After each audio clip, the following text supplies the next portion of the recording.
നമസ്കാരം. 2026 എന്ന് പറയുന്നത് പ്രതീക്ഷയുടെ വലിയൊരു വർഷം തന്നെയാകുമെന്നായിരുന്നു നമ്മളെല്ലാവരും വിചാരിച്ചിരുന്നത്. പ്രതീക്ഷകളുമായി മുന്നോട്ട് ജീവിതം പോയിക്കൊണ്ടിരിക്കെ തന്നെ 2026ന്റെ തുടക്കത്തിൽ തന്നെ അപ്രതീക്ഷിതമായിട്ടുള്ള ഒരു മരണം നമുക്ക് കാണാനിടയായി. ബസ്സിൽ യാത്ര ചെയ്തിരുന്ന ഒരു യുവാവിനെ കുറിച്ച് അതേ ബസ്സിൽ തന്നെ യാത്ര ചെയ്തിരുന്ന ഒരു പെൺകുട്ടി ഒരു വീഡിയോ എടുത്ത് സോഷ്യൽ മീഡിയയിൽ ഇടുകയും ഇതിൽ മനംനൊന്ത് ആ യുവാവ് ആത്മഹത്യ ചെയ്യുകയുമായിരുന്നു.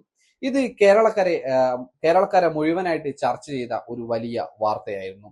അതിലെ പ്രതിയായിട്ടുള്ള ഷിംജിത എന്ന് പറയുന്ന ആ ഒരു സ്ത്രീ ഇപ്പോൾ ജയിലിലാണ്. അപ്പോൾ ഇത്തരത്തിൽ വലിയ തോതിലുള്ള എന്താ പറയാ ക്രിമിനൽ വാർത്തകളാണ് ഇപ്പോ 2026ന്റെ തുടക്കം മുതൽ തന്നെ പുറത്തു വന്നുകൊണ്ടിരിക്കുന്നത്.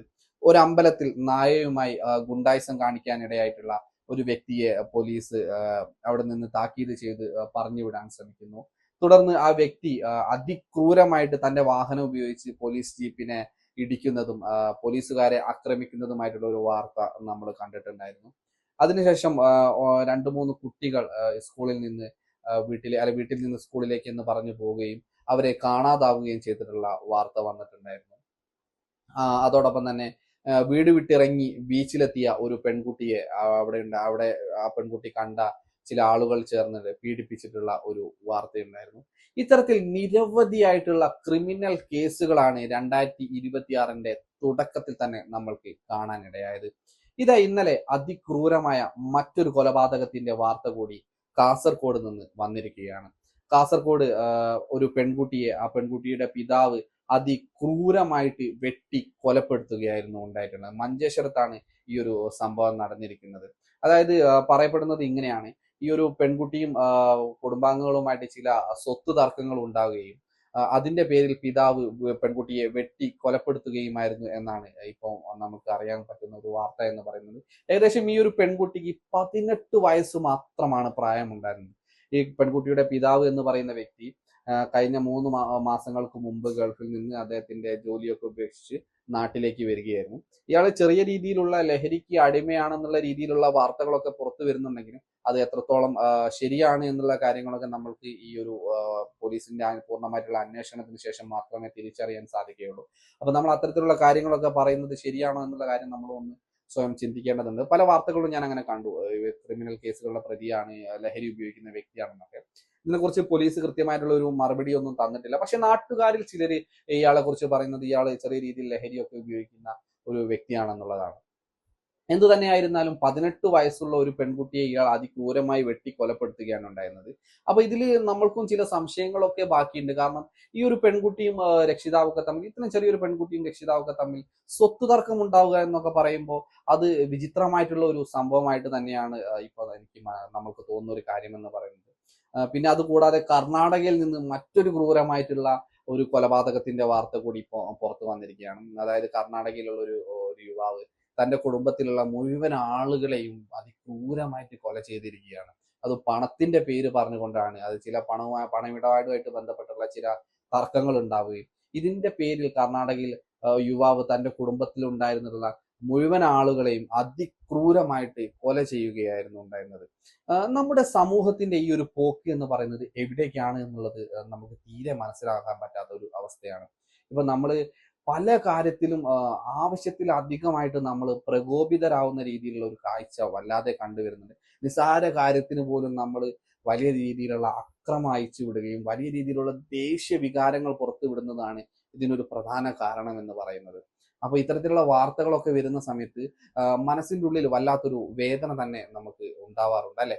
നിങ്ങൾ ഈ ഒരു കാര്യത്തെക്കുറിച്ച് ചിന്തിക്കേണ്ടതാണ്. കാരണം ഒരു പ്രശ്നം വന്നു കഴിയുമ്പോൾ നമ്മൾ അതിനെക്കുറിച്ച് റീതിങ്ക് ചെയ്യുക എന്ന് പറയുന്നത് വലിയൊരു സംഭവം തന്നെയാണ്. ഇപ്പം ഒരു അന്ധവിശ്വാസത്തിന്റെ പുറത്ത് തന്റെ അയൽവാസികളായിട്ടുള്ള പലരെയും വെട്ടിക്കൊന്നിട്ടുള്ള ചെന്താമര എന്ന് പറയുന്ന ഒരു വ്യക്തിയെ കുറിച്ച് നമ്മൾക്കറിയാം. അതുപോലെ തന്നെ CCTV വെച്ചതിന്റെ പേരിൽ അയൽവാസിയെ ക്രൂരമായിട്ട് മർദ്ദിച്ചിട്ടുള്ള ഒരു യുവാവ് ഈ ഒരു 2026 അറസ്റ്റിലായിട്ടുണ്ടായിരുന്നു.